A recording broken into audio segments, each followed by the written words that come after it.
প্রথম আল্লাহ বলেন ওয়াদ্দুহা, দিনের আলোর কসম, ওয়াল্লাইলি ইযা সাজা, রাতের অন্ধকারের কসম। তাফসীরকারকরা বলেন ওয়াদ্দুহার আরেকটা ব্যাখ্যা আছে, ওয়াল্লাইলি ইযা সাজা এটার আরেকটা ব্যাখ্যা আছে। ওয়াদ্দুহার আরেকটা ব্যাখ্যা হলো ওয়াদ্দুহা বন্ধু আপনার সুন্দর উজ্জ্বল চেহারার কসম। সুবহানাল্লাহ। আমার যুবক ভাইরা দিলের কান লাগায় শুনে, বন্ধুর প্রতি বন্ধুর কত মায়া গো, বন্ধুর চেহারাটা নিয়ে কসম করছে, বন্ধুর চেহারার কসম করছে। ওয়াদ্দুহা বন্ধু আপনার সুন্দর উজ্জ্বল চেহারাটার কসম। এরপরে আল্লাহ বলেন ওয়াল্লাইলি ইযা সাজা, এখানেও বন্ধুর কালো চুলের কসম করছে। সুবহানাল্লাহ। আল্লাহ বলেন আপনার কালো চুলের কসম, আপনার সুন্দর চেহারার কসম, আপনার কালো চুলের কসম। বন্ধুর চেহারার কসম করছে, বন্ধুর চুলের প্রশংসা করে আল্লাহ ভাই চুলের কালো চুলের কসম, আপনার সুন্দর চুলের কসম। আল্লাহ দুইটা কসম করে এরপরে যে আয়াতটা বলেন ওয়াদ্দুহা ওয়াল্লাইলি ইযা সাজা মা ওয়াদ্দাআকা রাব্বুকা ওয়া মা ক্বালা, দুইটা কসম করে আল্লাহ তার বন্ধুরে সান্ত্বনা দিয়া বলে বন্ধু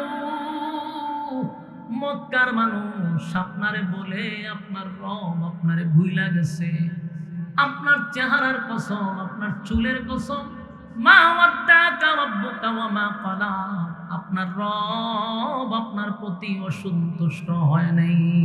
সুবহানাল্লাহ। আমার যুবক ভাইরা মুরব্বী বাবারা, প্রতিটা আয়াতের দিকে যদি ফলো করেন বুঝাই যায় বন্ধুরে বন্ধু কেমনে খুশি করতেছে। আপনার সুন্দর চেহারার কসম, কালো চুলের কসম, বন্ধু না না আমি আপনারে ভুলি নাই, আপনার প্রতি আমি অসন্তুষ্ট হই নাই। বন্ধু আপনাকে কি ভোলা যায়? না বন্ধু আপনারে ভোলা যায় না। গোটা মক্কার মানুষ আমার নবীর বিরুদ্ধে অপপ্রচার করতে লাগলো। মক্কার মানুষ কয় মুহাম্মদের আল্লাহ মুহাম্মদকে ভুলে গেছে রে। আমার আল্লাহ কয় মা ওয়াদ্দাআকা রাব্বুকা ওয়া মা ক্বালা, আপনার রব আপনার প্রতি অসন্তুষ্ট হয় না, আপনার রব আপনার প্রতি খুশি খুশি, আপনার প্রতি বেজার হয় নাই। এরপরে আল্লাহ বলেন ওয়ালাল আখিরাতু খায়রুল লাকা মিনাল উলা, আল্লাহ পরে আয়াতে বলেন ওয়ালাল আখিরাতু খায়রুল লাকা মিনাল উলা, বন্ধু দুনিয়াতে আপনাকে যা দিছি সব হইল স্যাম্পল। কি বল স্যাম্পল বুঝেননি? কথা হয় না আপনারা আমার কথা বুঝেন? একটু হ্যাঁ হু নাটা হইলে তো বুঝুন যে না কথা রিসিভ হইতেছে। যেইভাবে আপনারা নীরবতা পালন করতেছেন এতে বোঝা যায় আমার কথা আপনারা বিরক্ত। আমার যুবক ভাইরা কথাগুলি দিলের কান লাগায় শুনেন। আমার আল্লাহ বলেন ওয়ালাল আখিরাতু খায়রুল লাকা মিনাল উলা, আপনাকে আমি যা দিলাম সবগুলো হলো স্যাম্পল, আর আপনার জন্য আমি যা রাখছি সেটা হলো পরকালে গোডাউন। সুবহান, যা দিছি কিছুই না। বন্ধুরে বন্ধু বুঝাইতেছে বন্ধু দুনিয়ায় আপনারে কিছুই দেই নাই, পরকালে আপনার জন্য আমি বরাদ্দ রাখছি। যিনি দুনিয়ার মালিক সেই মালিক বলে দুনিয়া কিছুই না, এই দুনিয়া কিছুই না। আমার বন্ধুরে আমি দুনিয়া এবং পরকাল উভয় জাহানের বাদশা বানায়া দিছি, তবে দুনিয়ায় যা দিছি বন্ধুরে সব হইল স্যাম্পল, পরকালে বন্ধুর জন্য আমি রাখছি গোডাউন। বন্ধুরে আমি খুশি করব খুশি করব। পরের আয়াতে বলেন ওয়ালাসাউফা ইউতিকা রাব্বুকা ফাতারদা, অচিরে আপনাকে আমি খুশি করব। যুবক ভাইরা দেখেন প্রতিটা আয়াতে আয়াতে কিন্তু বন্ধুরে বন্ধু খুশি করতেছে, অভিমান যেন ভাঙাইতেছে। বন্ধুর মনে কষ্ট ছিল, 15 দিন কোরআন নাজিল না হওয়ার কারণে মক্কার মানুষ আমার নবীর নিয়া গাল বন্ধ করছে আর বলছেন মুহাম্মদের আল্লাহ মুহাম্মদকে ভুলে গেছে। আর আমার আল্লাহ কসম খাইরা কয় বন্ধু ভুলি নাই, ভুলব না, ভুলতে আপনাকে আমি পারি না। বন্ধু দুনিয়ায় যা দিছি এটা কিছুই না, পরকালে আপনার জন্য বেশি রাখছি। বন্ধু আপনারে আমি অচিরেই খুশি করব, অচিরেই খুশি করব। ওয়াদা সাউফা ইউতিকা রাব্বুকা ফাতারদা। এই ওয়ালা সাউফা ইউতিকা রাব্বুকা ফাতারদা, এই আয়াতের ব্যাখ্যা হলো আল্লাহ বলল আপনারে অচিরেই খুশি করব। তাফসীর কারকরা বলেন আল্লাহ অচিরেই খুশি করবে, কথা কেন বললেন? কারণ তখন আমার মালিক এই আয়াত দিয়া নবীরে ইঙ্গিত দিছে হয়তো বা পরবর্তী মক্কা বিজয়ের ইঙ্গিত। সুবহানাল্লাহ। এই জন্য আল্লাহ বলছে আপনাকে অচিরেই খুশি করব। ওয়ালা সাউফা ইউতিকা রাব্বুকা ফাতারদা, এটার ব্যাখ্যা করছে তিনটা। হয় আল্লাহ পয়গম্বরকে ইঙ্গিত দিলেন, বন্ধুরে ইঙ্গিত দিয়া বুঝাইলেন পরবর্তী মক্কা বিজয় মক্কা আপনার হাতে দিব। 2 নাম্বার আরেকটা সুসংবাদ হতে পারে, আমার আল্লাহ তার বন্ধুকে 7 আসমানে উঠাইয়া সিদরাতুল মুনতাহা টপকাইয়া আরশে আজিমে বন্ধুরে বন্ধুর দাওয়াত দিছে। জোরে জোরে কোন সুবহানাল্লাহ। আমার যুবক ভাইরা, দুনিয়ার নেতা যদি দল করতে গিয়া দুনিয়ায় মায়ের খায় রে, মনে করেন বিএনপির যারা আছে, আওয়ামী লীগের সময় যারা মায়ের খাইছে, এখন বিএনপি ক্ষমতায় গেলে ওই মায়ের খাওয়িনা নেতাদের প্রমোশন বাড়বে না কমবে? আরো জোরে প্রমোশন বাড়ায়া দেয়। কেন বাড়ায়া দেয়? আমার দল করতে গিয়া মায়ের খাইছে, জায়গায় জায়গায় বাড়াম খাইছে, এখন আমার দল ক্ষমতায় আছে, আমি আমার নেতারে প্রমোশন বাড়ায়া দিলাম। শুধু প্রমোশন বাড়ায় না, বিভিন্ন দেশে ভ্রমণ করার সুযোগ করে দেয়। কথা দিবেন না, ভ্রমণ করার সুযোগ করে দেয় রাষ্ট্রীয় খরচে, এনজয় করার লেগে। কি জয়? আরো জোরে। এনজয় করার জন্য নেতারারে পাঠায় ইউরোপে, পাঠায় সিঙ্গাপুরে, থাইল্যান্ডে। কত নেতা আছে এনজয় করতে গিয়া সাগরের পরে বুথল টানে আর হুরপুরি নাচায়।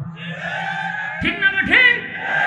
আল্লাহ পায় দুনিয়ার নেতারা মায়ের খাইলে যদি ভ্রমণের সুযোগ পায় রে, এনজয় করার যদি সুযোগ পায়, তাহলে আল্লাহ বলেন আমার বন্ধু আমার দল করতে গিয়ে মায়ের খাইছে, আমার বন্ধু আমার দল করতে গিয়ে তায়েফে মায়ের খাইছে, আমার বন্ধু আমার দল করতে গিয়ে গালি শুনছে, আমার বন্ধু আমার দল করতে গিয়ে রক্তাক্ত হইছে রে, তাই আমার বন্ধুরও আমি প্রমোশন বাড়ায়া দিব। জোরে কোন সুবহানাল্লাহ। মেরাজের রজনীতে বাইতুল্লাহ থেকে বাইতুল মুকাদ্দাস নিয়ে গেল, সেখানে নেওয়ার পরে বন্ধুর প্রমোশনটা কিভাবে বাড়াইছে। আদম থেকে নিয়ে ঈসা রূহুল্লাহ পর্যন্ত যত নবী রাসূল দুনিয়ায় আল্লাহ পাঠাইছিল, সব নবীদেরকে আল্লাহ বাইতুল মুকাদ্দাসে এক করছে, সব এখানে দাওয়াত দিয়েছে। আল্লাহ সবাই মসজিদের ভিতরে ঢুকাইয়া সব নবী রাসূলদেরকে মুসল্লি বানাইয়া আমার নবীর আল্লাহ ইমাম বানায়া দিছে। সেদিন থেকে আমার নবীর উপাধি হলো ইমামুল মুরসালিন। সুবহানাল্লাহ। আল্লাহ কয় আমার বন্ধুর প্রমোশন বানায়া দিছে গো, বন্ধুর প্রমোশন আমি বানায়া দিছি। বাইতুল মুকাদ্দাসের ইমাম বানাইয়া সব নবীদের ইমাম বানায়া দিছে। সব নবী রাসূলগণের ইমাম বানানোর পরে আল্লাহ সেখান থেকে স্পেশাল প্রাইভেট কার দিয়া 1 নাম্বার আসমান গেল, 2 নম্বরে গেল, সব ফেরেশতাদের সঙ্গে কথা হইল, দেখা হইল, সাক্ষাৎ হইল। এরপরে 7 আসমানে গেল, সেখান থেকে সিদরাতুল মুনতাহা গেল। সেখানে যাওয়ার পরে জিবরাইল কয় হুজুর এতক্ষণ আপনার সফর সঙ্গী ছিলাম, বন্ধু আপনার জন্য দাওয়াত দিছে, বন্ধুরে দাওয়াত দিছে, আমার সফর সঙ্গী হিসাবে আপনার সঙ্গে রাখছে, কিন্তু এখন যে গাড়ি আপনাকে নিতে আসবে পয়গম্বর, সেই গাড়ির টিকিট শুধু একটা, আপনি ছাড়া আমার টিকিট দেন। সুবহানাল্লাহ। আপনাকে শুধু টিকিট দেওয়া হয়েছে, আমার সাহেবে কিবরিয়া সেখান থেকে আরেকটা প্রাইভেট কার রফরফ নামক প্রাইভেট কার দিয়ে আল্লাহ সুজা বন্ধুরে আরশে আজিমে নিয়ে গেছে। জোরে কোন সুবহানাল্লাহ। বন্ধুর পাশে বন্ধুরে বসাইয়া বন্ধুরে বন্ধু মন মতো দেখছে রে, মন মতো বইরা দেখছে। আর বন্ধুরে আমি কেমন বানাইলাম, আমার বন্ধুরে আমি কাছ থেকে দেখতে চাই। আল্লাহ তার বন্ধুরে নিয়ে গল্প করলো, দেখা সাক্ষাৎ হইল, তারপরে জান্নাত দেখাইলো, জাহান্নাম দেখাইলো। আল্লাহর সৃষ্টি জগৎ ঘুরে ঘুরে বন্ধুরে সব দেখাইয়া আমার নবীরে হাউজে কাউসারের পারে নিয়ে গেছে। নিয়া হয় বন্ধু, এই হাউজে কাউসার দুনিয়ায় থাকতে আপনার আমি গিফট করছিলাম, সশরীরে আজকে দেখায়া দিলাম। আমার যুবক ভাইরা,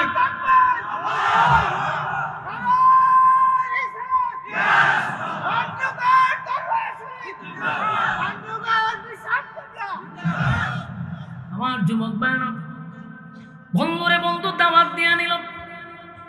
আল্লাহর নবী সেখানে যাওয়ার পরে সব দেখার পরে এবার আল্লাহ জিগায়, বন্ধু আপনি খুশি না বেজার? বন্ধু কয়, মালিক এত আনন্দ আমি কোথায় রাখবো? আমার আপনি 7 আসমান টপকাইয়া আরশে আজিম পর্যন্ত নিয়ে আসলেন সশরীরে। আমরা বিশ্বাস করি আমার আল্লাহ নবীরে সশরীরে নিয়ে গেছে, সচক্ষে নবী দেখছে। আল্লাহ জিগায়, বন্ধু খুশি না বেজার? আমার নবী কয়, আল্লাহ এত আনন্দ আমি কোথায় রাখবো, এত আনন্দ আমি কোথায় রাখবো? আমি 7 আসমানে আইসা আরশে আজিম ভ্রমণ করলাম, জান্নাত জাহান্নাম দেখলাম, আমারে আপনি গিফট করছেন হাউজে কাউসার, সেটাও দেখলাম। কিন্তু মনে একটা কষ্ট লইয়া যাই। কষ্টটা হলো আমার গুনাহগার উম্মতরা তো কোনোদিন মেরাজ করতে পারবে না। সেই ব্যথায় ব্যতীত হইয়া মনে একটা কষ্ট লইয়া আমি দুনিয়ায় যাব। আল্লাহ কয়, না বন্ধু আপনাকে বেজার করে তো আমি দিব না, আপনারে বেজার করে আমি দুনিয়ায় পাঠাবো না। বন্ধু ওয়াদা দিলাম, আপনি মেরাজ করছেন 7 আসমানে আইসা, আর উম্মত করবে দুনিয়ায়, তাই কে জুড়ে কোন সুবহানাল্লাহ। সেখান থেকে আল্লাহ তার বন্ধুরে হাদিয়া দিল নামাজ। আল্লাহ কই, নামাজ যারা কায়েম করবে, নামাজ যারা পড়বে, তারা আমি আল্লাহর সঙ্গে জমিনে তাইকা মেরাজ করবে। চিৎকার দিয়া কোন সুবহানাল্লাহ। আমার যুবক ভাইরা, وَلَسَوْفَ يُعْطِيكَ رَبُّكَ فَتَرْضَى। চিরেই আপনাকে খুশি করব। এই وَلَسَوْفَ يُعْطِيكَ رَبُّكَ فَتَرْضَى এর আরো ব্যাখ্যা আছে। স্বল্প সময়ে সবগুলা বললে আমার ওয়াজ শেষ হবে না, তাই আমি সংক্ষিপ্ত আপনাদেরকে টাচ দিয়া গেলাম যে ওয়ালাসাউফা ইউতিকা রাব্বুকা ফাতারদা এর ইঙ্গিত মক্কা বিজয় হতে পারে, এর ইঙ্গিত মেরাজ হতে পারে। আরেকটা কথা বলছেন তাফসীর কারকরা, কারণ আল্লাহ যখন বলছে আপনাকে আমি খুশি করব, আল্লাহর নবী তখন বলছিল, মালিক আমার গুনাহগার উম্মত যদি একজনও জাহান্নামে থাকে, আমি নবীরে আপনি খুশি করতে পারবেন না। আমার নবীর কত মায়া,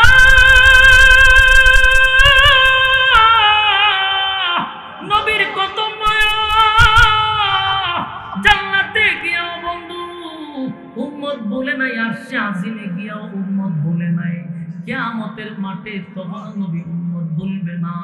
আদম থেকে নিয়ে সব নবীরা যখন বলবে ইয়া রাব্বি নাফসি, আমার নবী বলবে ইয়া রাব্বি উম্মতি। জোরে কোন সুবহানাল্লাহ। আল্লাহ ডাক দিয়ে বলে, বন্ধু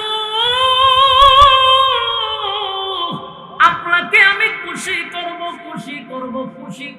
বন্ধু হয় না, খুশি করতে পারবেন না যতক্ষণ না পর্যন্ত আমার গুনাহগার উম্মত জাহান্নামে থাকবে, আমি নবী খুশি হব না।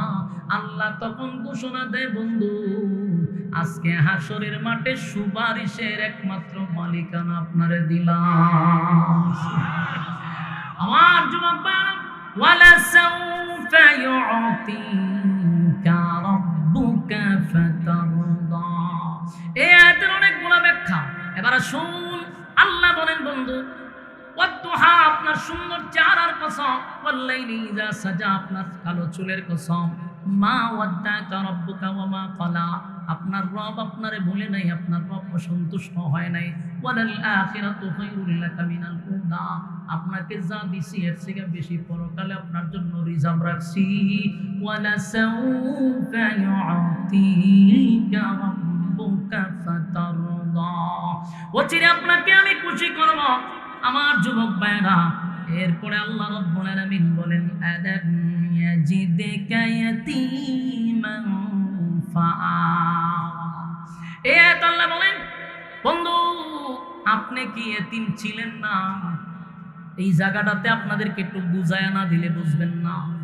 এতগুলা প্রশংসার পরে নবীরে খুশি কইরা আল্লাহ কেন বললেন আপনি কি এতিম ছিলেন না? মাঝখানে এই কথাটা কেন ঢুকাইল? এটা বোঝার জন্য আপনাদেরকে এক্সাম্পল দিলে বুঝতে পারবেন।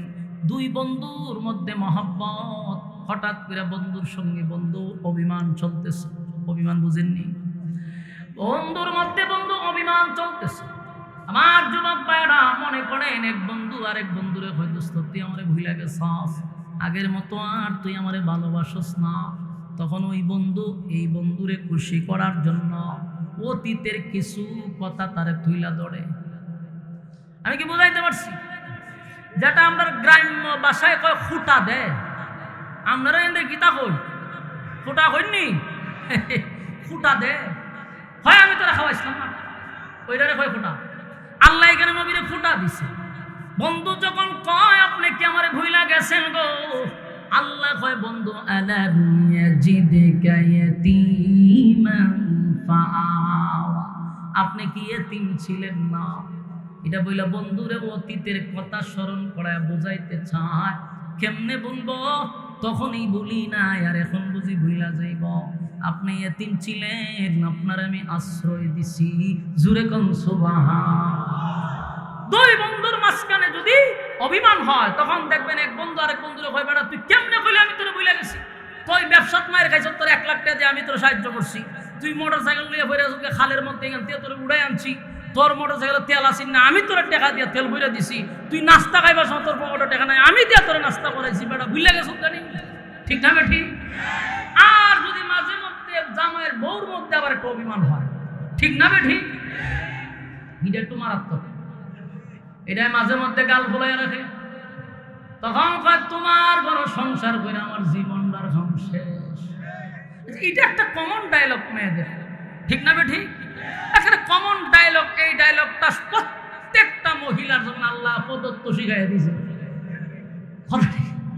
কিছুই লোক সংসারটা তাই আমার জিন্দিগিটা শেষ। তখন ভাই আপনি তো আগের মতো আমাকে ভালোবাসেন না, লক্ষণ তখন খারাপ। তখন জামাই পিছনের কথা তুলে বউ তোমার যদি ভালোই না বাসতাম তো 20,000 টাকা তাতে শাড়ি কিনা দিলাম। তোমার কিছুদিন আগেও আমি স্বর্ণের দাম বাড়ছে এর উপরে স্বর্ণ কিনা দিছি। তোমার মা বাবাইছে আমি বাজার থেকে ইলিশ মাছ নিয়ে এসেছি, ফার্ম নাই না দেশি মুরগ আনছি। ভালোবাসলাম না কেমনে? ওই অতীতের কথা শুনায় শুনায় একটু আনন্দ দেয়, ঠিক না বেটি? এটার হয় অভিমান ভাঙানো। আল্লাহ বন্ধুর অভিমান ভাঙাইতেছে। কি চমৎকার সূরা দুহা। আল্লাহ রাব্বুল আলামিন বলেন আলাম ইয়াজিদকা ইয়াতীমান ফাআওয়া আপনি কি এতিম ছিলেন না বন্ধু? আমি কি আশ্রয় দেই নাই? আপনি ছোটবেলায় এতিম ছিলেন, আমি আপনাকে আশ্রয় দিয়েছি। আলাম ইয়াজিদকা ইয়াতীমান ফাআওয়া বন্ধু আপনি কি এতিম ছিলেন না? আমি আল্লাহ কি আপনাকে আশ্রয় দেই নাই? সুবহানাল্লাহ। এরপর আল্লাহ বলেন ওয়াজাদাকা দাল্লান অনাথ, লেখাপড়া করে না, কথা ঠিক নেই। আল্লাহ ভাই আপনি যেই জায়গায় ছিলেন আপনার মা নাই, বাবা নাই, দাদা নাই, দাদি নাই, কেউ নাই গো নবী। ওয়াজাদাকা দাল্লান ফাহাদা আপনি পথহারা অবস্থায় ছিলেন, আমি আল্লাহ আপনাকে পথ দেখায়া দিছি। জুরে কোন সুবহান। ওয়াজাদাকা আইলান ফাআগনা আল্লাহ এখন কয় আপনি কি গরিব ছিলেন না? আমি কি আপনাকে ধনী বানায়া দেইনি? সুবহানাল্লাহ। দেখেন তো কথা মিল আসেনি? ওই অতীতের কথা কয়, ঠিক না বেটি? ওই যা আগে আগে দিছে সব আল্লাহ তুলে ধরতেছে। আপনি গরিব ছিলেন, আমি আপনাকে ধনী বানায়া দিছি। এতিম ছিলেন, আমি আশ্রয় দিছি, আপনারে পথ দেখায়া দিছি। সব বলার উদ্দেশ্য হইল, বন্ধু আপনি যা ভাবতেছেন না, আমি আপনাকে ভুলি নাই।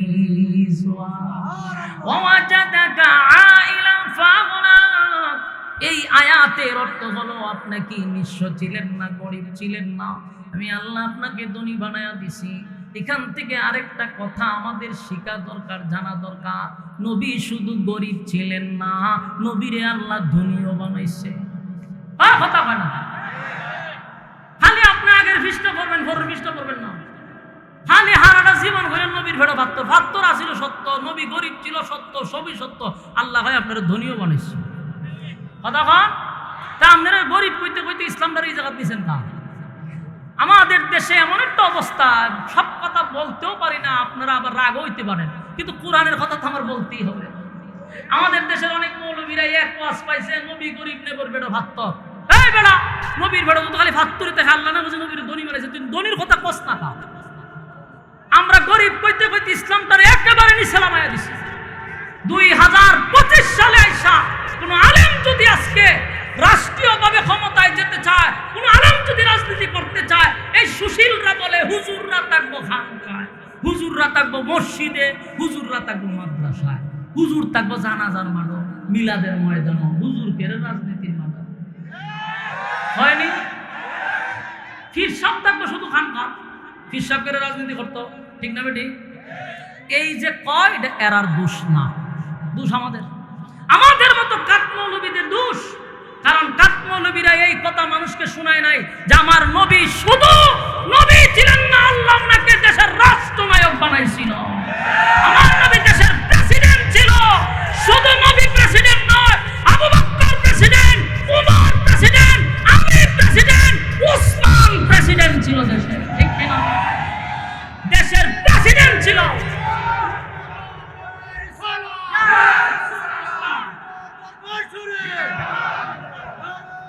সম্মানিত শুধু আমার স্পষ্ট কথা, আমরারে অনেক সময় জিগাই হুজুর রাজনীতিটা পাইছেন কো?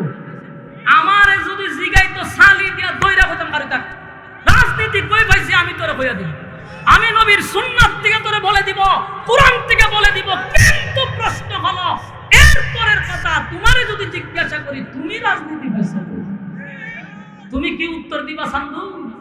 আমি তো বলতে পারবো। শেষ করি, শেষ। এখন আমার কথা আপনারা কি বিরক্ত হইতেছেন? আপনাদের জানানোর দরকার, এটা একটা হক্কানি পীরের দরবার, সেখান থেকে হক কথা বলা দরকার। বলুন, আমরা রাজনীতি কোথা থেকে শিখছি? স্বয়ং রাসূলুল্লাহর কাছ থেকে শিখছি। জোরে বলেন, কোথা থেকে? আমার রাসূল দেশের প্রেসিডেন্ট ছিল, এটা অনেক উম্মতরা জানেই না, সেটা জানাইয়া দিতে হবে। দেশ পরিচালনা করছে পয়গম্বর। শুধু তসবিহ হাতে রাখলেই চলবে না, শুধু পাগড়ি মাথায় দিলে চলবে না, মাঝে মধ্যে ইসলামের জন্য যা করা দরকার তা করতে হবে। এই ময়দান থেকে স্পষ্ট একটা বার্তা দিয়ে যায়, বাংলাদেশের হক্কানি সব আলেম পীর মাশায়েখরা আমরা এক কাতারে আসতে চাই, না হয় অস্তিত্ব থাকবে না। প্রত্যেকবার আমরা টিস্যুর মতো ব্যবহার হই। আমরা যদি এক হয়ে যাই, কসম খোদা বাংলাদেশ আলেমদের উপরে কথা বলার সাহস কেউ পাবে না।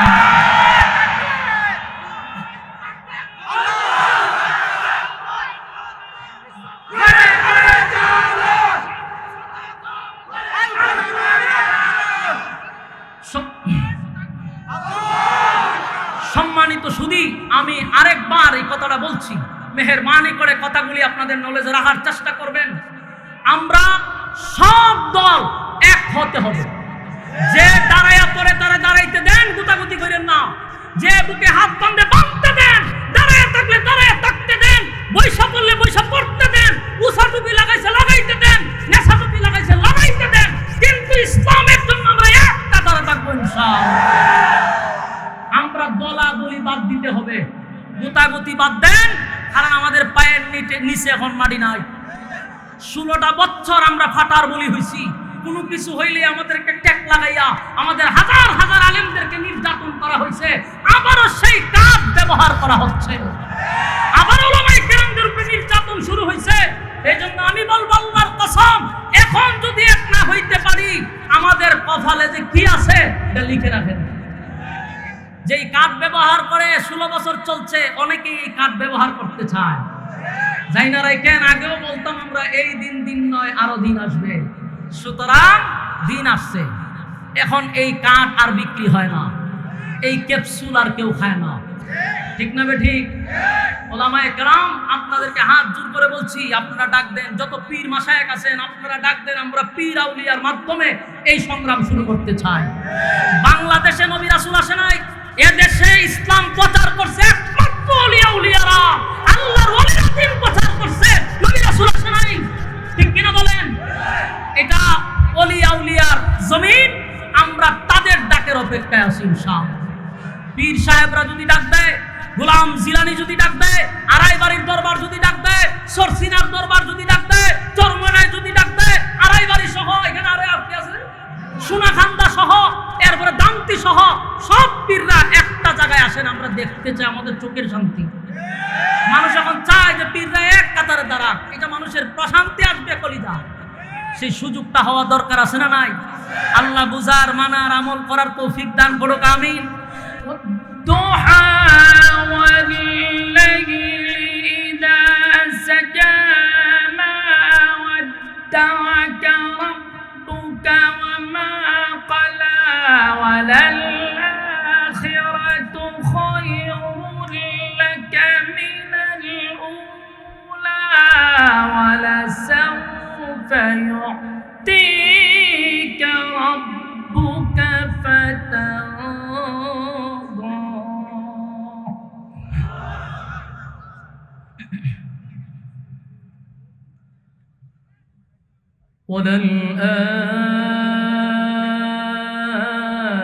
وللآخرة خير لك من الأولى.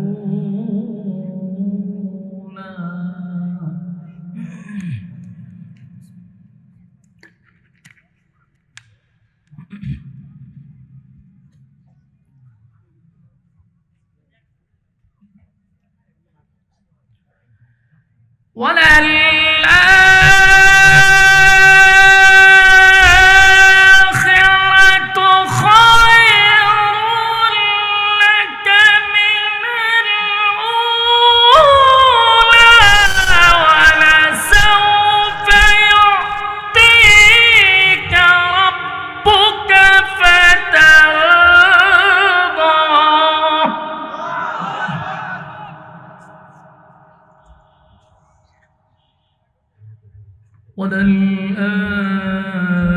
وللآخرة خير لك من الأولى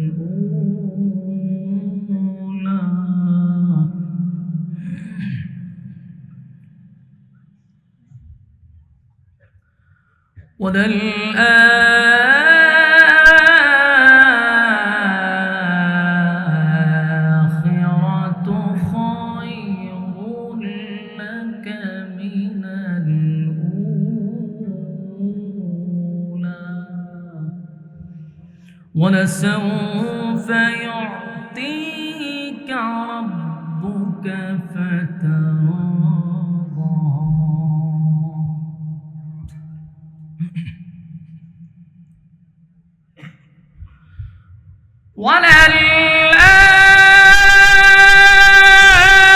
وللآخرة خير لك من الأولى ولسوف يعطيك ربك فترضى.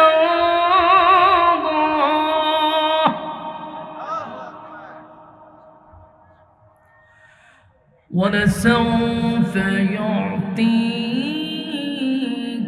ربك فترضى.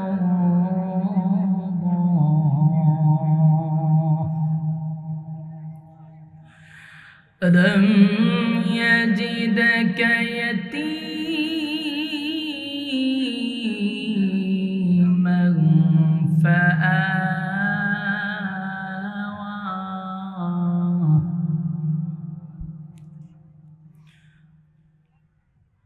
ووجدك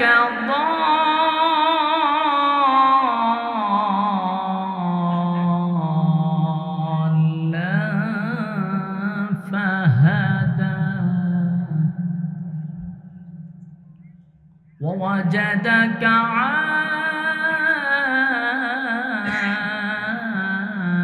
عائلا فأغنى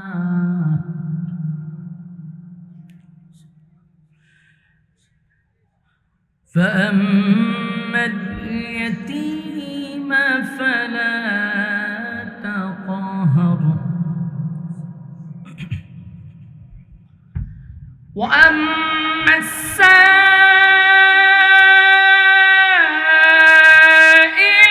فلا تنهر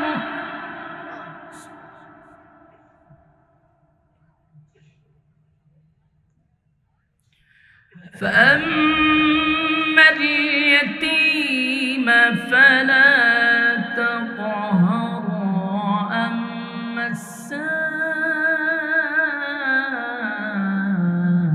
السائل فلا تنهر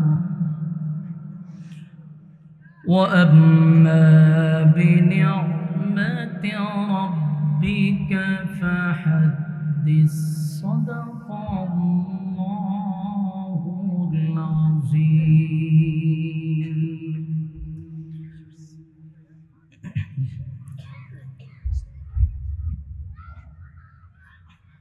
اللهم صل على محمد وعلى آل محمد كما صليت على إبراهيم وعلى آل إبراهيم إنك حميد مجيد.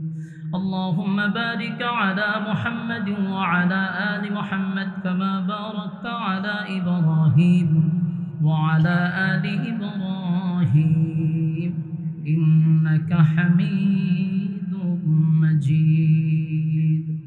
আলহামদুলিল্লাহ, ঐতিহ্যবাহী পাণ্ডুগড় দরবার শরীফের পীরে কামেল মরহুম শাহ সুফি আলহাজ হজরত মৌলানা মোহাম্মদ আব্দুল কাদের পীর সাহেব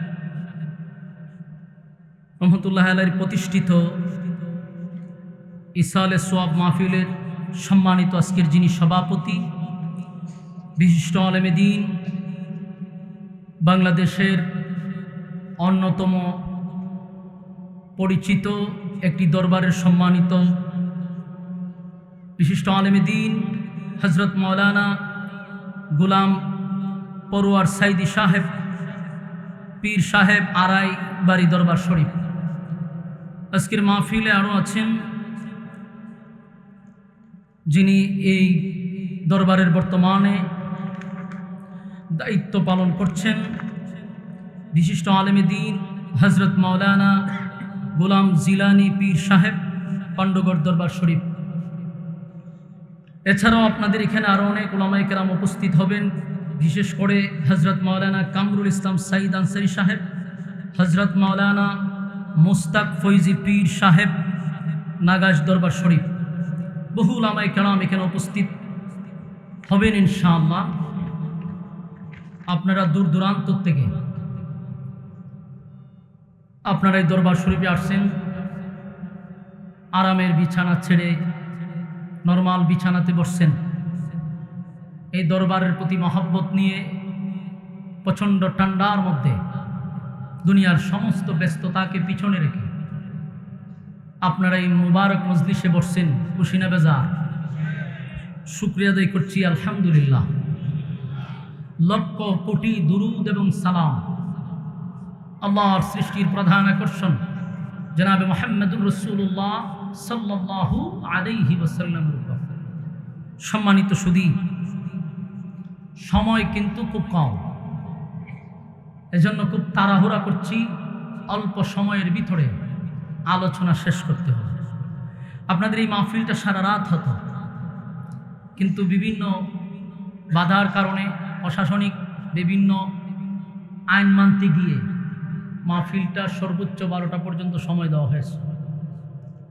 কিন্তু এই দরবারের যে সমস্ত উলামায়ে কেরাম এখানে আসছে, যে সমস্ত উলামায়ে কেরামদের নাম পোস্টারে দেওয়া হয়েছে, এদেরকে এক পোস্টারে আনাটাও কিন্তু অনেক ব্যাপার স্যাপার।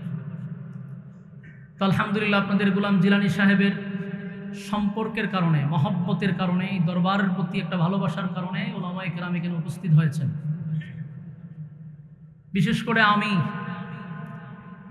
এখানে আসাটা খুব কষ্ট ছিল, কারণ আমার কথা ছিল রাতের 2টায়। আমি ওইভাবেই প্রোগ্রাম সাজাইছি, কিন্তু হঠাৎ করে খবর গেল যে 12টা পর্যন্ত। এখন আমি কি করি, আমার তো অন্যান্য প্রোগ্রাম শিডিউল দেওয়া। এরপরে চেষ্টা করলাম, আমাকে প্রথম এই দরবারে দাওয়াত দেওয়া হয়েছে, যতটুক পারা যায় এখানে যেভাবেই হোক আমার অ্যাটেন্ড করা দরকার। আলহামদুলিল্লাহ এরপরও আমি আপনাদের এখানে উপস্থিত হয়েছি যথাসময়। আপনারাও গুরুত্বের সাথে মৌমাছির মতো এখানে বসে আছেন। আমার পাশে আছেন আড়াইবাড়ি দরবার শরীফের পীর সাহেব। ইনশাআল্লাহ আমরা যারা রাস্তাঘাটে আছি বিনয়ের সাথে বলবো, অনর্থক সময়টুকু নষ্ট না করি, বেহুদা সময়টুকু নষ্ট না করি। গল্প আড্ডা রাস্তাঘাটে আমরা আগামীকালকে বেঁচে থাকলে করতে পারবো, ঠিক না? যদি বেঁচে থাকি তাহলে এই গল্প আড্ডা রাস্তাঘাটে আমরা করতে পারবো, কিন্তু বেঁচে থাকলেও এই মাহফিলটাতে বসার আর কোনো সুযোগ নেই। এজন্য বুদ্ধিমান যারা দুনিয়ার সমস্ত ব্যস্ততাকে পিছনে রেখে এই বরকতি মজলিসে বসে যাওয়াটাই হলো উত্তম। আল্লাহ রাসূল বলেন, নাযালাত আলাইহিমুস সাকিনা, যতক্ষণ এখানে বসা থাকবেন উপর থেকে সাকিনা রহমত নাজিল হবে। এই জন্য আমরা বসে যাই। আপনাদের এই পাণ্ডগড়ের মানুষের কপাল কত ভালো, যেমন একটি দরবার আপনাদের এখানে থাকার কারণে এটা একটা হক্কানি দরবার। সব উলামায়ে কেরাম এখানে উপস্থিত থাকেন।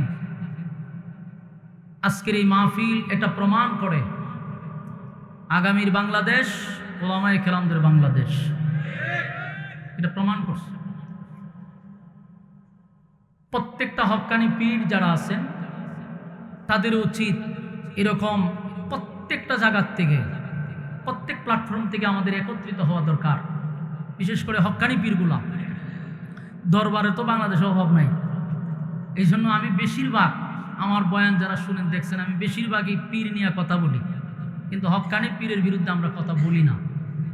অনেকরা আছেন যেমন খানকাতে পীর ময়দানে বীর, এমন পীর ঘরে ঘরে দরকার। যেমন আপনাদের গোলাম জিলানী সাহেব, উনি শুধু খানকাতেই বসে থাকে না, কোরআনের খেদমত নিয়ে সারা বাংলাদেশে উনি দাওয়াত দিয়ে যাচ্ছেন। কিন্তু আমাদের যে সিস্টেম হইল, খানকা একটা হইলে পড়ে বাস গদ্দি নিয়ে বসে থাকা, আস্তে আস্তে ফ্যাট এত বড় হয় যে আর উনি বাড়িতে পারেন। আমরা এমন পীর চাই না। আমরা পীর চাই আড়াইবাড়ির মতো, পীর চাই এরকম পাণ্ডগড়ের মতো, তারপরে সারসিনার মতো, তারপরে আপনার ধামতির মতো, এরকম আরও অনেক আশেপাশে অনেক দরবার আছে যেগুলো হকের কথা বলে, ঠিক না? আল্লাহ তাআলা আমাদের সমস্ত উলামায়ে কেরামদেরকে একটা প্ল্যাটফর্মে আসার তৌফিক দান করুক, আমিন। সম্মানিত সুধী, আমি আপনাদের সামনে একটা কমপ্লিট সূরা তেলাওয়াত করছি। এই সূরাটি নাজিল হয়েছে মক্কাতুল মুকাররমায়। নাজিলের পিছনে কারণটা কি, কেন আল্লাহ নাজিল করলেন, পরবর্তীতে নাজিল করে রাসূলকে কি সান্ত্বনা দিলেন, এই বিষয়টা আমরা একটু জানার চেষ্টা করব ইনশাআল্লাহ। সূরা দুহা নাজিল হওয়ার পিছনে কারণ ছিল। এই সূরাটা মূলত নাজিল হওয়ার পিছনে মূল কারণ হলো আল্লাহ তার বন্ধুকে খুশি করা। প্রতিটা আয়াতে আয়াতে দেখবেন যে আল্লাহ তার বন্ধুকে খুশি করতেছে।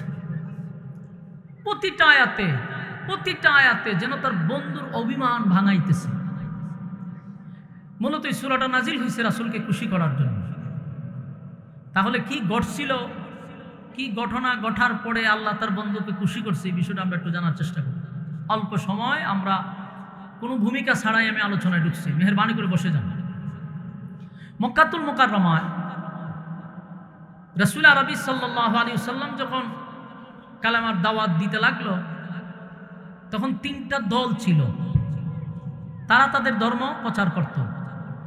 দ্বিত্ববাদী, তিত্ববাদী, বহুবাদী,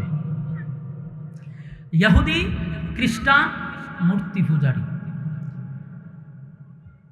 ইহুদিদেরকে বলা হয় দ্বিত্ববাদী, তারা 2 খোদায় বিশ্বাসী। খ্রিস্টানদের বলা হয় তিত্ববাদী, তারা 3 খোদায় বিশ্বাসী। আর মূর্তি পূজারীদের খোদার কোনো অভাব নাই, এই জন্য এদেরকে বলা হয় বহুবাদী। খোদার শেষ নাই। এরার একটা দাবি হইল কমপক্ষে এদের খোদা হইল 33 কোটি। ঠিক না ভাই? ঠিক। আমি একদিন চিন্তা করতে 33 কোটি এক জায়গায় করবো কেমন? আমি যদি এখন মাউথ থেকে দূরে, ফুস্টার থেকে দূরে, টেবিল টুবিল, ফ্যান্ডেল, লাইট মাইট সবও যদি খোদা ধরি, ক্যামেরাম্যান সহ, তাও তো 1000 করতে পারতেন না। তাহলে 33 কোটি মিলাইব কেমন? এই জন্য এদেরকে বলা হয় বহুবাদী। তো এই 3 দল করলো কি, রাসূলের কাছে গেছে, গিয়া বলল যে আমরা তো আমাদের ধর্ম প্রচার করতেছি, তুমি নতুন করে একত্ববাদী খোদার দাওয়াত দেওয়ার কি দরকার? তারা রাসূলকে বাধা দিল, বিভিন্নভাবে বুঝাইবার চেষ্টা করলো, কোনোভাবেই পারল না। শেষে করলো কি, মক্কার বড় বড় যত বুদ্ধিজীবী আছে, এই বুদ্ধিজীবীগুলোর এক জায়গায় করছে। ভাই আমরা কথা না বলি, মেহরবানি করে কথা না বলি, এটা একটা দরবারের মাহফিল, মেহরবানি করে আমরা বেয়াদবি না করি, বসে যাই, কথা না বলি। তো দেখেন, মনোযোগ দিয়ে একটু শোনেন। তো তারা সমস্ত বুদ্ধিজীবীগুলারে একত্রিত করছে। বুদ্ধিজীবী তো বুঝেন, বুঝেন না? এখন দেখেন না, বাংলাদেশে আরো বুদ্ধিজীবী কিন্তু রয়ে গেছে। শাহরিয়ার কবিরের পরেও তার চাচাতো ভাই, মামাতো ভাই, খালাতো ভাই কিন্তু এখনো আছে। তো এরকম বুদ্ধিজীবী নামক প্রতিবন্ধীগুলা এক জায়গায় একত্রিত হয়েছে, আল্লাহর রাসূলের কাছে গেছে। গিয়া তারা একসাথে বসছে, রাসূলকে অনেকগুলো প্রশ্ন করছে। আল্লাহ রাসূল তাদের প্রশ্নের উত্তরগুলা দিয়া দেয়, প্রতিটা কথার খণ্ডন করছে। কিন্তু বিষয়টা হলো, এদেরকে যখন রাসূল কোনো কথা বলে, এরা এই কথার উত্তর দিতে পারে না। বারবার তারা বসে, বারবারই তারা লজ্জিত হয়, অপমানিত হয়, নিজেরাই অপমানিত হয়।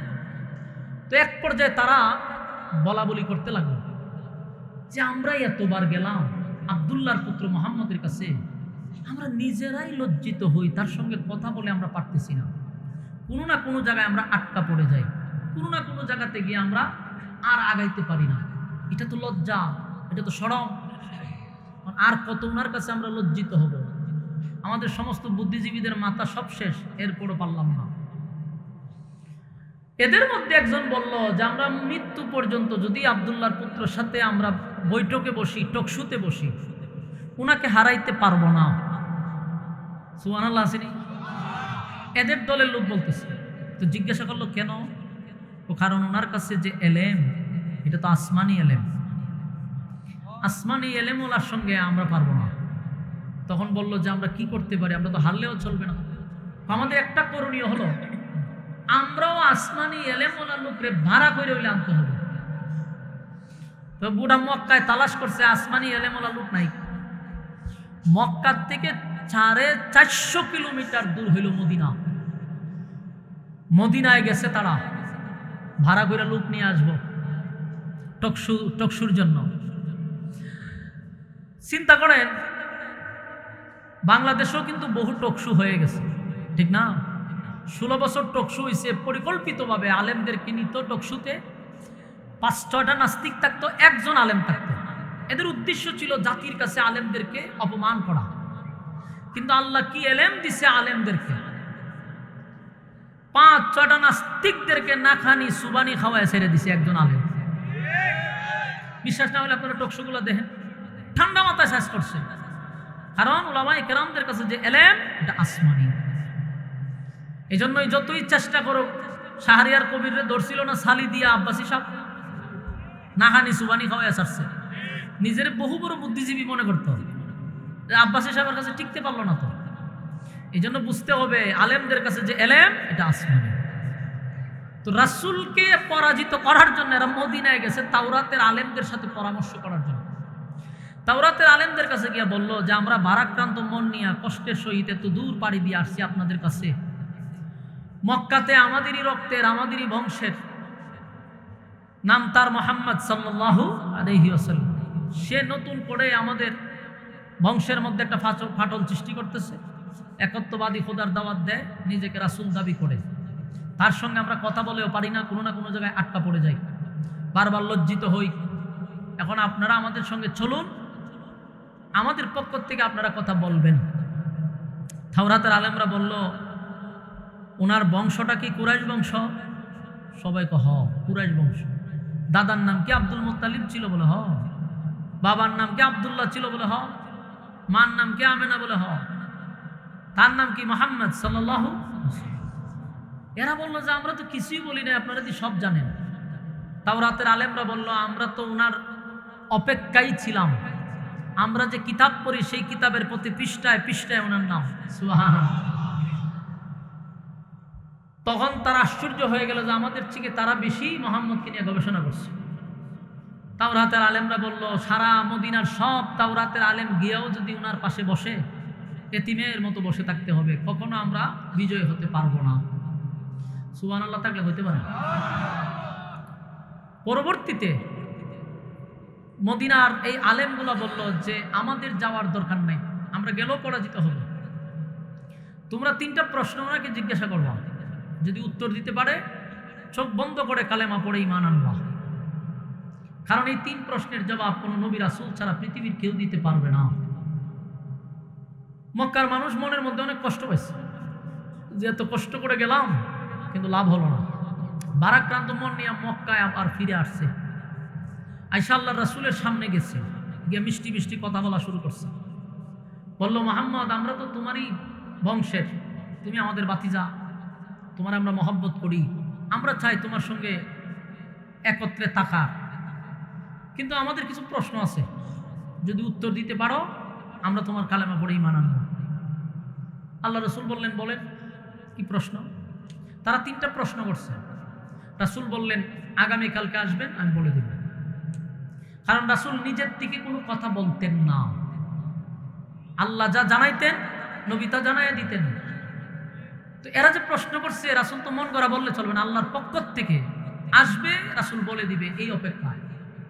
কিন্তু গঠন হইল, পরের দিন এরা আসছে, কিন্তু রাসূল বললেন যে আজকে হবে না, আগামীকালকে। এর কারণ হলো জিবরাইল আসা বন্ধ। জিবরাইল সকালেও আসে না, বিকালেও না, সন্ধ্যায়ও না। রাসূল নিজেও চিন্তিত, ঘটনা কি? সকালে বিকালে জিবরাইল আসে না কেন? বন্ধ হয়ে গেল। কোরআন নাজিল হওয়া বন্ধ। 3 দিন, 4 দিন, 5 দিন তাদের 3 প্রশ্নের জবাব যখন দিচ্ছে না, এই মক্কার মানুষটাই আবার রাসূলের বিরোধিতা শুরু করলো। গ্রামে গঞ্জে শহরে বন্দরে যেখানে পারে, দেখছ আমরা বলছিলাম মুহাম্মদ মৃত্যু, সে আমাদের 3 প্রশ্নের জবাব দিতে পারছে না। নাউজুবিল্লাহ। সমালোচনার ঝড় বসাইছে, এমন ভাবে রাসূলকে গালিগালাজ করতে লাগলো। আল্লাহর রাসূল বারবার আসমানের দিকে তাকায়, ঘটনা কি রে, জিবরাইল আসে না কেন? মানুষ এক পর্যায়ে বলা বলি করতে লাগলো, মুহাম্মদ তোমার আল্লাহ কি তোমার ভুলে গেছে? নাউজুবিল্লাহ। আর নবীর একজন চাচি ছিল আবু লাহাবের বউ উম্মে জামিল। এই বিয়াদ্দব মহিলা রাসূলের কাছে এসে বলে যে, মুহাম্মদ তোমার কাছে যে একজন শয়তান আসতো, এখন আর আসে না। নাউজুবিল্লাহ।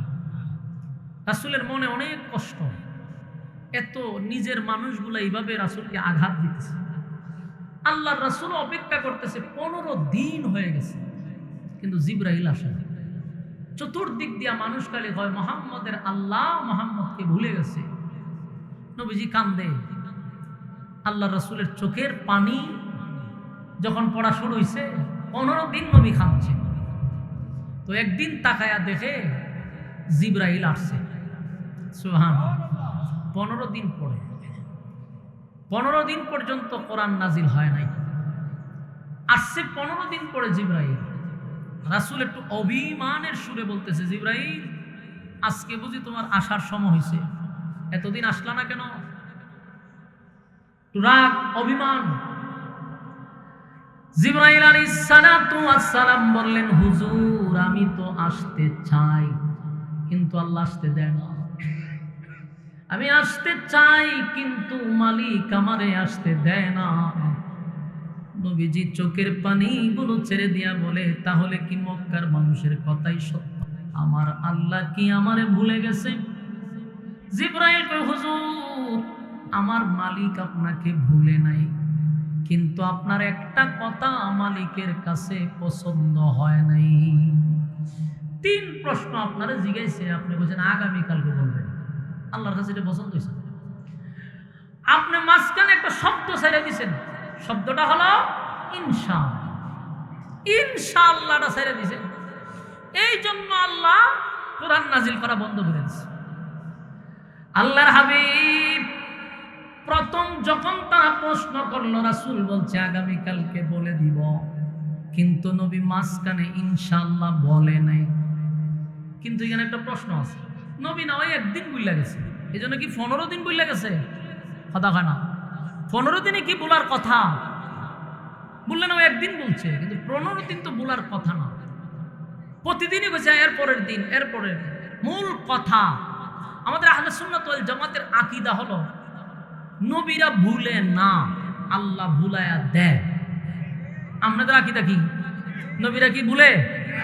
আল্লাহ ভুলায়া দেয়, ভুলে না, আল্লাহ ভুলায়া। কেন? নবী যদি ভুল না করে উম্মত শিখবে কোথা থেকে?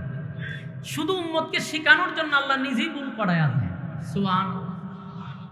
আমার যুবক ভাইরা, একদিন না হয় নবীর ভুল হয়ে গেল যে ইনশাআল্লাহ বলতে নবী ভুলে গেছে, কিন্তু প্রতিদিন ইনশাআল্লাহ বলার কথা না, তারপরও কেন নবী বলল না? মূল কথা হলো উম্মতকে শিক্ষা দেওয়ার জন্য আমার আল্লাহ বন্ধুরে ভুলায়া দিছে। এটা হলো একটা কারণ। তাফসীর কারকরা বলে শানে নজুল এখানেই শেষ না, আরো কারণ আছে।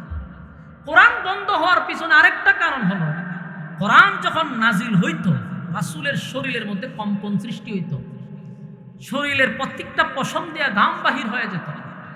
বন্ধুরের রেস্টে রাখার জন্য, বন্ধুরে রিল্যাক্সে রাখার জন্য আল্লাহ কিছুদিনের জন্য কোরআন বন্ধ রাখছে।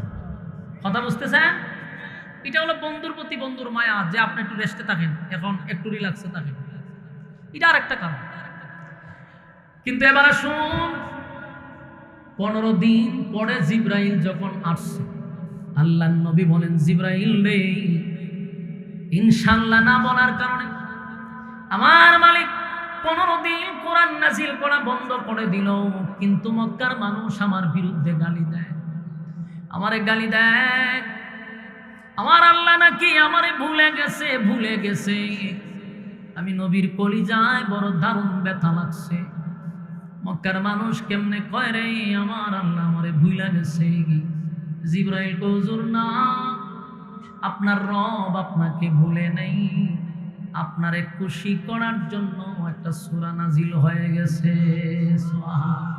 এই 15 দিন পরে কোরআন বন্ধ হওয়ার পরে যে সূরাটা নাজিল হয়েছে এটা হলো সূরা দুহা। বলেন এই সূরাটার নাম কি? ওই 15 দিন গ্যাপের পরে যে সূরা নাজিল হয়েছে এটাই হলো সূরা দুহা। এখন আসুন মূল আলোচনা। এতক্ষণ তো নাজিলের কারণটা বুঝতেছেন, সংক্ষেপে বলছি। এখন আসুন, নাজিল করে বন্ধুরে আল্লাহ খুশি করছে। এখন আয়াতের দিকে একটু লক্ষ্য করবেন, দেখবেন প্রতিটা আয়াতেই যেন খালি বন্ধুরে খুশি করছে। সুবহানাল্লাহ। আল্লাহ রাব্বুল আলামিন 15 দিন পরে যে সূরাটা নাজিল করলো, সূরাটার নাম হলো সূরা দুহা। আল্লাহ সূরাটা নাজিল করে সূরার শুরুতে 2টা কসম করছে। জোরে করুন, কয়টা? আরো জোরে। 2টা কসম করছে রে। সম্মানিত সুধী, আপনাদের কর্তৃপক্ষ থেকে আমার সময় নির্ধারণ করা হয়েছে 9:45। আমার এই জায়গাটায় আর সময়ের জায়গায় দাঁড়াই গেছি। এরপরে আপনাদের এখানে বড় বড় উলামায়ে কেরাম আছে, বিশেষ করে মোস্তাক ফয়জি সাহেব সহ, কামরুল ইসলাম সাইদ আনসারী সাহেব সহ, আমাদের আড়াইবাড়ির পীর সাহেব সহ এখানে উলামায়ে কেরাম আছে।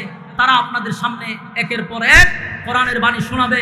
আপনারা কথাগুলি শুনে মুনাজাত দিয়ে তারপরে বাড়ি যাব ইনশাআল্লাহ।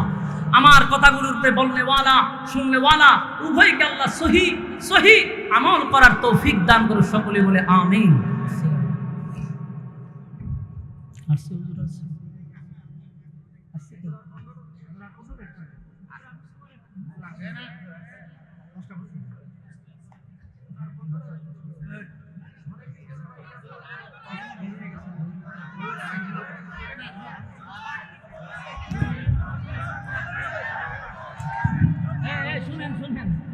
শুনেন, আমি বলি আপনাদের আকাঙ্ক্ষিত বক্তা মুস্তাক ফয়জি সাহেব আয়া হতেছে সোহায়েব আহমদ আশরাফি হুজুর আহারে সারা রাত ওয়াজের মধ্যে শুনছেন।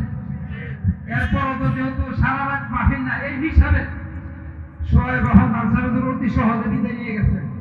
ওনারা কিন্তু আজকে রাত্রে আপনারা সারা গণিত ছিলেন। আমাদের মুস্তাফা ফয়জী বিশ্ববিদ্যালয় চলে আসছে, আমার কাছে বলে নাই নারায়ে তাকবীর, নারায়ে তাকবীর, মুস্তাফা ফয়জী বিশ্ববিদ্যালয়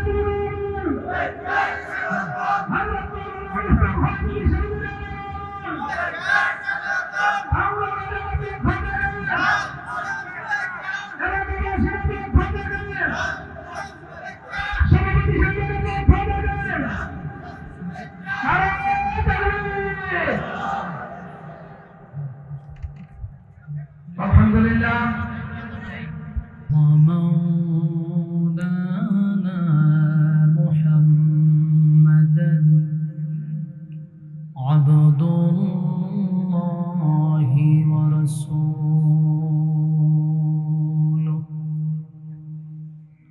أرسله بالحق بشيرا ونذيرا وداعيا إلى الله بإذنه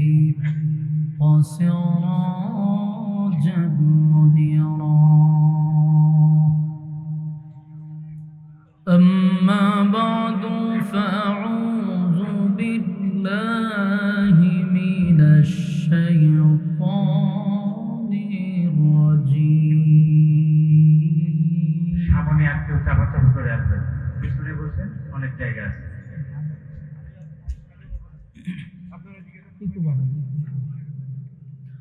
بسم الله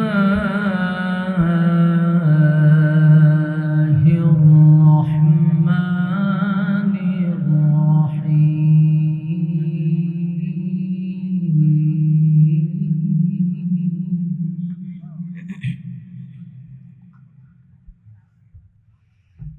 والضحى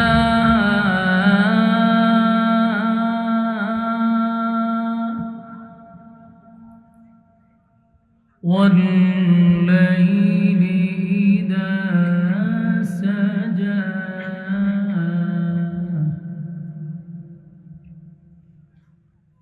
ما ودعك ربك وما قلى